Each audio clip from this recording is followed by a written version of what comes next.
आज के Bhopal history forum के एपिसोड में आप सभी का स्वागत है। मैं हूं आपके साथ आरजे जावेद और हमारे साथ में है रिजवान अंसारी साहब, अशरफ कदवई साहब, अमान खान साहब पीछे कैमरे के और जनाब एडवोकेट शाहनवाज खान साहब। हमारा मौजू आज का थोड़ा सा इसलिए हम बदलना चाहते हैं कि आगामी दिनों में मर्जर एग्रीमेंट के बारे में जो बातचीत चल रही है उसी को हम इस एपिसोड में शामिल करना चाहते हैं। खासतौर से मर्जर एग्रीमेंट को लेकर जो भोपाल विलीनीकरण के बारे में लोगों की अलग अलग भ्रांतियां हैं और अलग अलग सोच है। कोई कुछ कहता है, कोई कुछ कहता है, लेकिन इतिहास क्या कहता है और साक्ष्य क्या कहते हैं, इसके बारे में हम बात करेंगे तो ज्यादा अच्छा होगा। और ये समझने के लिए भी कि नई जनरेशन जो है, हमारे जो युवा हैं, उनको भी मालूम होना चाहिए कि इतिहास क्या कहता है विलीनीकरण के बारे में। और कहानी किस्से बहुत सारे हो सकते हैं, लेकिन इतिहास साक्ष्य चाहता है और साक्ष्य के आधार पर जो बात होती है वो सच होती है। इस पर रोशनी डालने के लिए जनाब एडवोकेट शाहनवाज खान साहब और अशरफ कदवई साहब इस पे गुफ्तगू करेंगे। तो मेरा मानना है कि सबसे पहले तो हम इसी बात को शुरू करें कि विलीनीकरण क्या है और ये भोपाल के खासतौर से विलीनीकरण के बारे में आप थोड़ी सी जानकारी बताइए। साथियों, हमारा एपिसोड चल रहा था दोस्त मोहम्मद खान पर और खालिद मोहम्मद खान एक मिनट।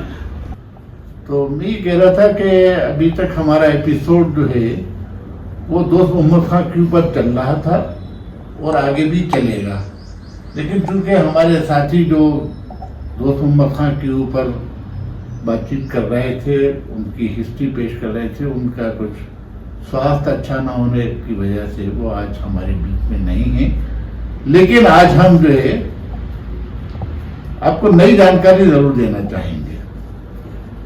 कुछ दिन पहले गवर्नमेंट मध्य प्रदेश ने एक विज्ञापन छापा और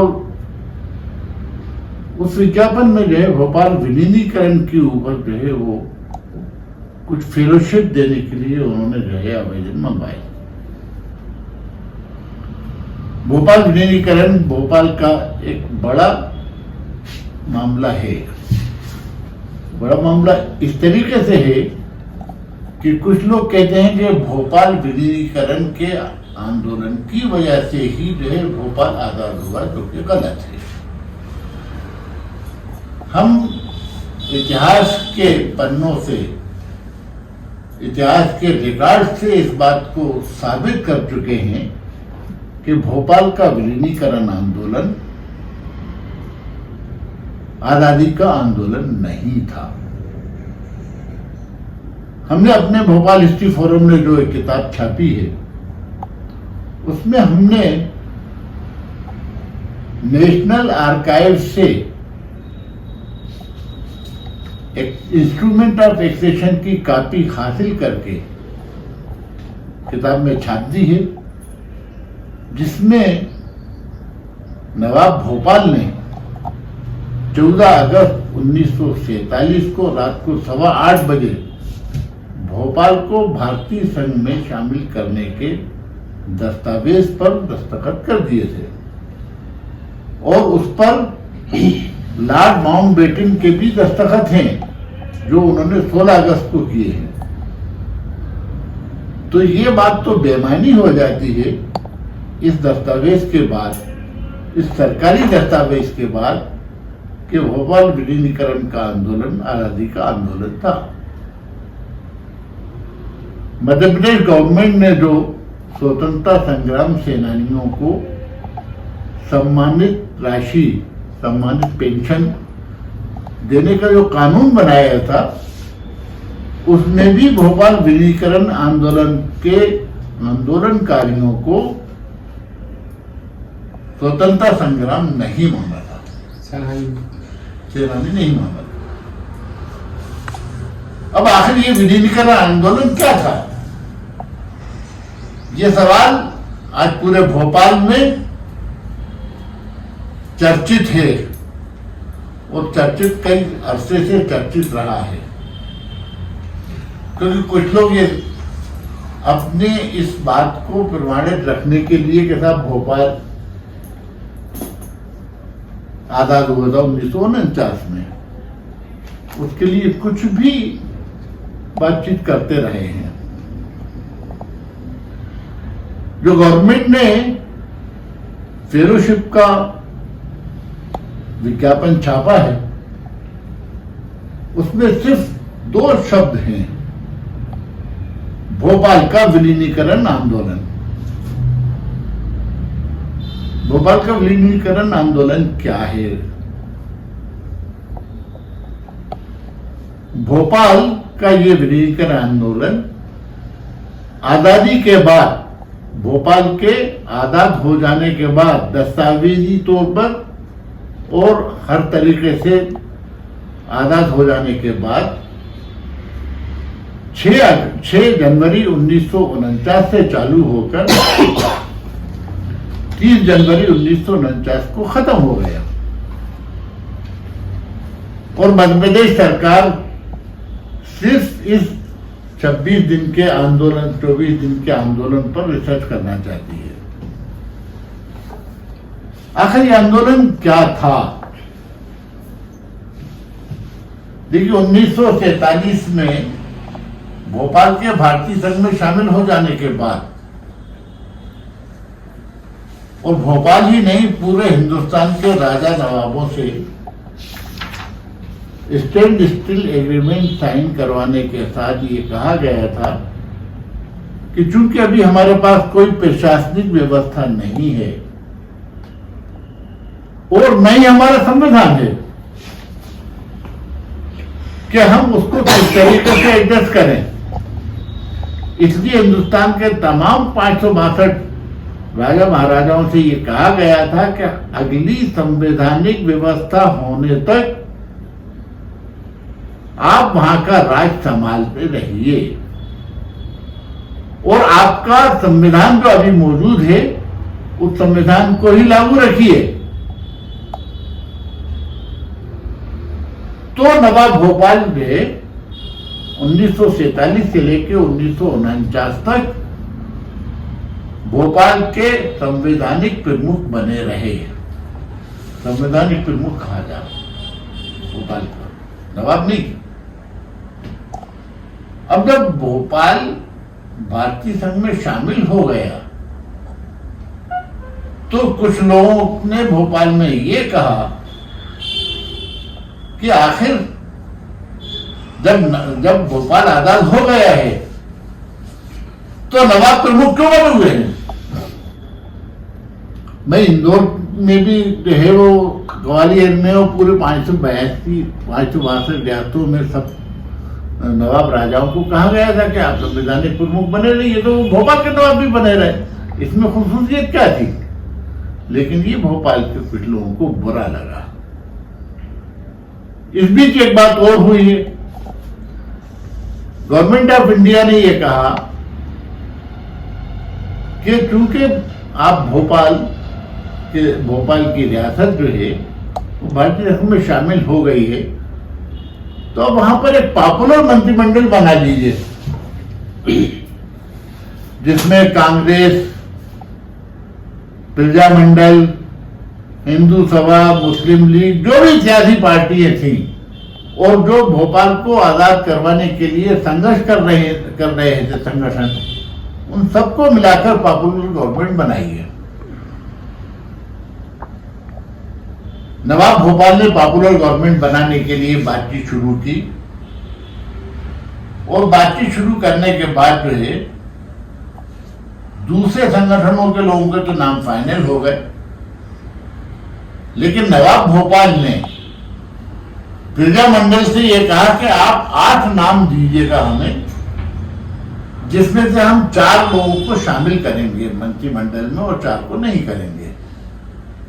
अब प्रजामंडल के उन 4 व्यक्ति कौन हो सकते थे ये कोई नहीं जानता था, क्योंकि ये डिसीजन नवाब भोपाल को लेना था। मंत्रिमंडल बना और मंत्रिमंडल में जो है प्रजामंडल के 4 लोगों को शामिल कर दिया गया। 4 नहीं बन पाए, वो 4 लोग नाराज हो गए और नाराज होकर उन्होंने कहा कि हम कुछ और करें।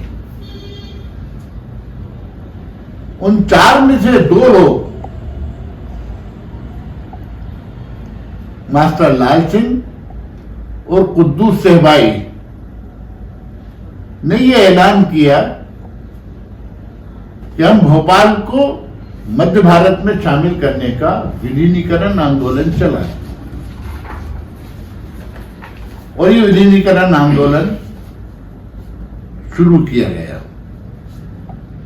और इस मकसद के साथ शुरू किया गया, इस उद्देश्य के साथ शुरू किया गया कि जब भोपाल मध्य भारत में शामिल हो जाएगा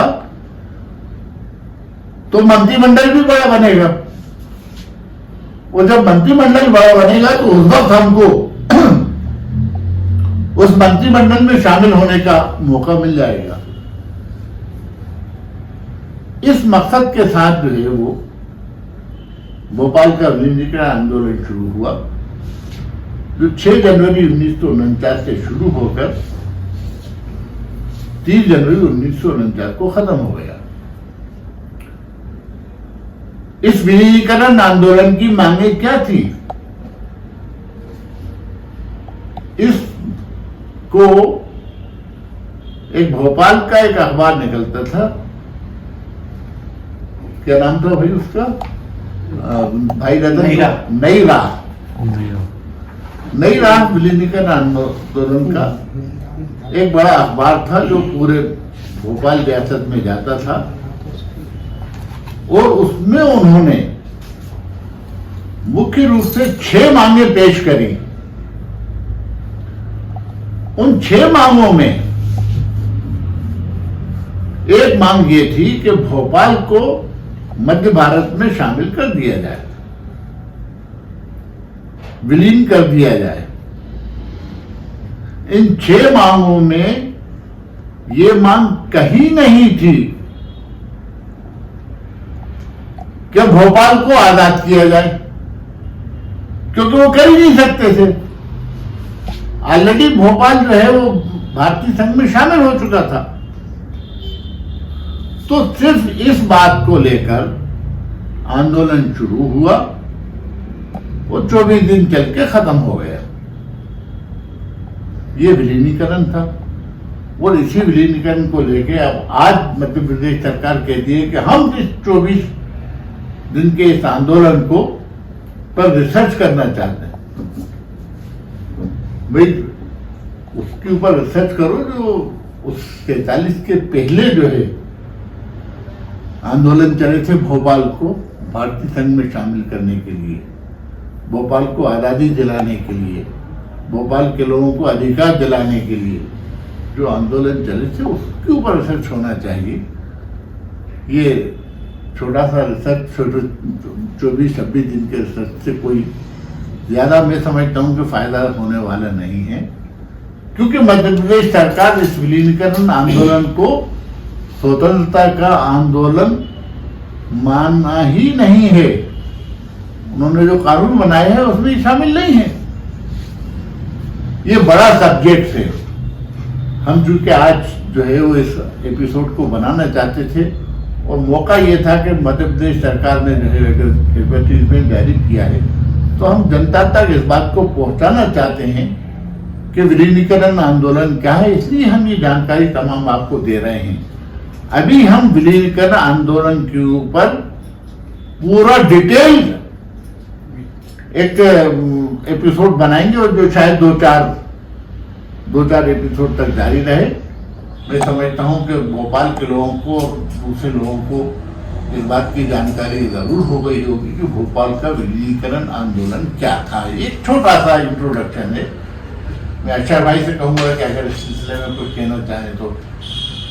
बात यही है कि विलीनीकरण सिर्फ भोपाल रियासत का विलीनीकरण नहीं था, इंदौर में भी विलीनीकरण चला, ग्वालियर में भी चला, और इसकी बैकिंग के लिए ये तथ्य भी हमें रिसर्च में सामने आया कि ये भारतीय राष्ट्रीय कांग्रेस का इससे कोई लेना देना नहीं था, जो उस टाइम की सबसे बड़ी पार्टी थी और स्वतंत्रता संग्राम के अंदर शाना बशाना थी।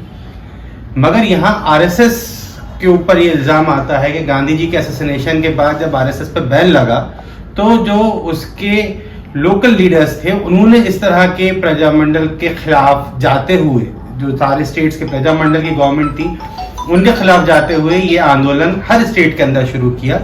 और जब सेंटर से इसके ऊपर सख्ती हुई तो मात्र 26 दिन के अंदर ये आंदोलन जो था समाप्त हो गया, खत्म हो गया। और इसे भोपाल में ही नहीं था, हाँ। ये ग्वालियर में भी था, ये इंदौर में भी था, हाँ, ठीक। और मध्य प्रदेश की दूसरी रियासतों में भी था। आज के एपिसोड में बस इतना ही, और अगले एपिसोड में नए विषय के साथ में फिर हम हाजिर होंगे। जय हिंद,